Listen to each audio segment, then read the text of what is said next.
G'day there, Ray Corcoran here. In this week's video, we're going to be talking about private schools. Are they a big old waste of money? Does it actually help your kid do better academically or in sport or set them up in their career any better than a public school would? I'm going to cover my hesitations and objections to potentially putting my kids into private school. We're going to go over the costs. We're going to go over the benefits. Is it academically better? How am I going to pay for it? And also, I guess, my final verdict on it. So I didn't go to a private school. In high school, I went to a Catholic school in Dundas, which is part of Parramatta, like Western Sydney. I ended up getting expelled from that school anyway, but that's a story for another day. But I have a son who's a 2-year-old, or almost 2, and I've been thinking a bit about, if I could afford it, would I put them in private school? And I know people who have not gone to private school and people that have, and it's a pretty wide range of people, but I kind of wanted to uncover, is it worth the money? And, should I, because it's a big investment, so should I do it? And, what are sort of some of the benefits of doing it? So the first thing I wanted to go over is my hesitations and objections to putting them in private school if I have, multiple kids down the line. The first thing is, I didn't want them to become a snob. One thing that I liked about going to a regular school was you get to meet people from all walks of life. And in your career, you're gonna meet people from all walks of life. I was kind of worried that if they go to a fancy school, are they going to be a bit out of touch with like everyday people? And I don't want them to be someone that thinks they're better than someone else because they've gone to a fancy school. You're equal like everybody else. And I didn't want them to have some sort of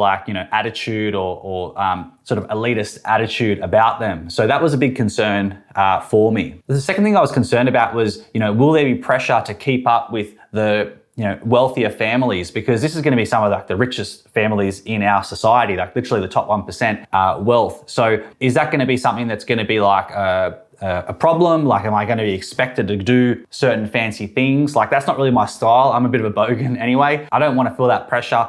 And hopefully it's not self-inflicted, but I don't want to feel like I have to, have a certain house or have a certain car or whatever it is to be accepted by certain families. Now, I'm not sure that they're going to be all like that, but it's definitely something that played on my mind. Number 3 is the huge cost. So we're going to get into cost later in the video, but definitely cost is probably the most obvious objection to putting them through private school. It's not a small amount of money, and you've got to either A, earn a lot of money every year, or B, have a large base of assets to sort of the cash flow to pay for it. So it's a big consideration. It's not, just a little bit more expensive. It's quite a bit more expensive. And the final objection or hesitation that I had was, will it actually help them do better either academically or in their career? How will it really set them up for the future? Are they really going to turn out much better if they go to a private school versus just any old school? In terms of the benefits, there are many, and you'd kind of hope so for the cost. But one of the biggest ones is the network, the kind of people that you're going to meet.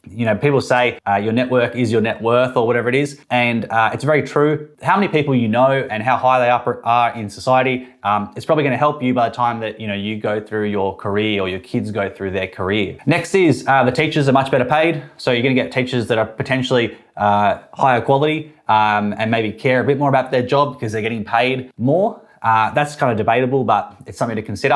Also, in terms of the school facilities, because everyone's paying heaps of money, the school facilities are really, really nice and they've got more money and budget to invest in things. Whereas if you go to a more regular school, you're probably doing fundraisers and all that sort of stuff to chip in to sort of help pay for, upgraded school equipment and that sort of thing. There's also above average extracurricular activities that you can do. And these are usually a extra expense on top of the really high school fees. I know that a person I know, they actually went to Everest Base Camp as part of their some school thing that they did. And that's just crazy. If you go to regular school, that seems ridiculous, but they did that. And it's a pretty amazing life experience to have, especially at a young age. So there's lots of little options like that because people, typically can afford it. There's also the potential for better opportunities when it comes to sport or creative or performing arts. That can be another thing where you can get more nurturing and better teachers and more attention paid to you to help you sort of develop your own skills. Sometimes you can get also smaller class sizes,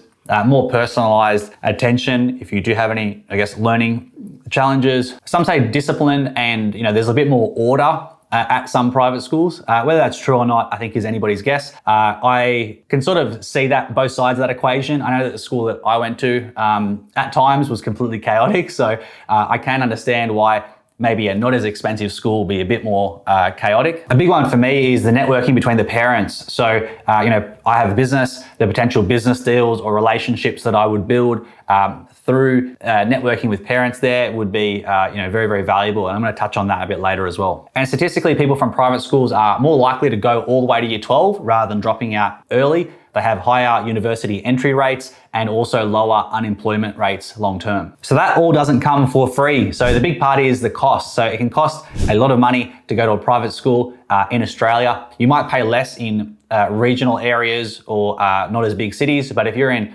Australia anyways, Sydney and Melbourne, you're probably going to pay the upper end of that scale. One popular school that I looked at for my son was St. Joseph's Hunters Hill, and the fee for boarding there, so the kid actually lives there during the school term, is $52,000 Australian per year. And for day students, people that go there for like a typical school day, they end up paying about $37,000. So you save a little bit of money, but it's still very, very expensive. So from year 7 to 12, you're looking at paying like at least $300,000 to put them through just the high school. And if you do a day student at this particular school, you're looking at paying $220K to put them through school. If you have multiple kids, then you are multiplying that by 2, 3, 4, which is pretty crazy. And that doesn't include uniforms or any extracurricular stuff, which there probably is going to be plenty. Another one that I checked was Shaw in Sydney, and that ended up being around 32 to 37K-ish.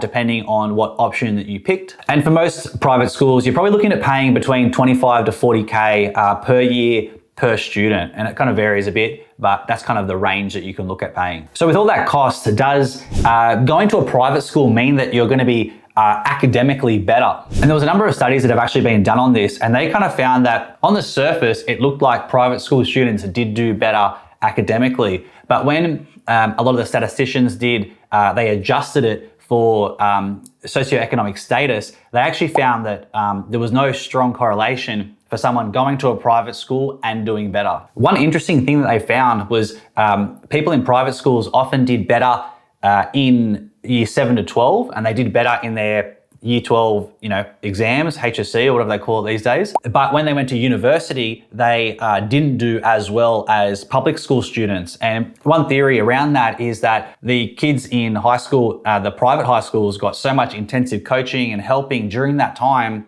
they got great results. But in university, you typically have to do a lot more self-paced learning, and you have to you're more independent at that point. And they don't get as much coaching, and they don't do as good as someone that maybe has developed those skills themselves through year 7 to 12. And if you look at the highest performing academic schools in Australia, you won't find a lot of the big popular private schools. So, if you're someone that really, really values the academic side of things, then going to a private school probably will help, but it's ultimately not going to be a game changer, I don't think, based on what the studies are saying. Often the best schools academically are the selective schools, and they're typically full of kids that were already doing quite well, and now they're getting lumped in together as one unit. So your kid probably will do all right if they go to a private school, but it's by no means a guarantee that they will do fantastic academically. I really think it does come down to the parents and the individual student in terms of how well they do, in terms of how much they want to do well and how much time they want to spend studying,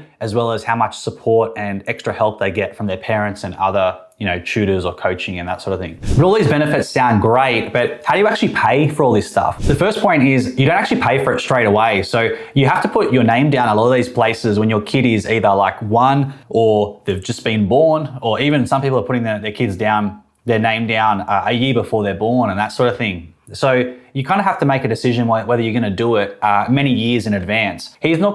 My son won't be starting at that school if he gets in and we can afford it for another 10, 12 years. Knowing that, you don't have to pay for it today. And I'm pretty confident that I will be able to afford it by that point. But either way, if you are considering it, you have to put your name down early. So what we had to do for our son, we picked 2 schools in Sydney that we liked.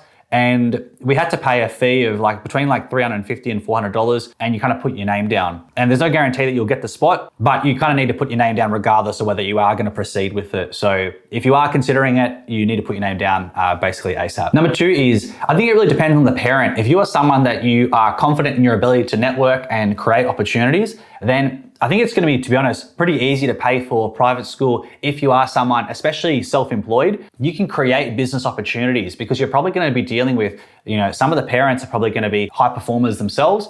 Some people have family money and that sort of stuff, but you're going to have people that maybe have their own businesses or are high up in certain companies, and naturally you're going to make friends with these people and potentially do business with them or be referred to some people in their network. So I know that if my son went to a private school, we haven't fully decided yet, but if he did, I'm pretty confident that I would probably end up finding new clients there anyway, naturally, without trying too hard. And I only need to get a handful of clients for that to completely pay for itself, and my son gets a great education. And your kid's going to be there for 6 years, so the chances of you making 220 to 300 grand or whatever it ends up being over a 6-year time frame, it's not easy, but it's also, in my opinion, it's relatively doable. And number 3 is I make my investing decisions now and my money decisions now based on my future costs and anticipated expenses in the future. So like if I am thinking about putting my kids through private school and maybe I end up having, 2 kids that end up going to private school, I know I'm going to need about 500 grand or so to pay for that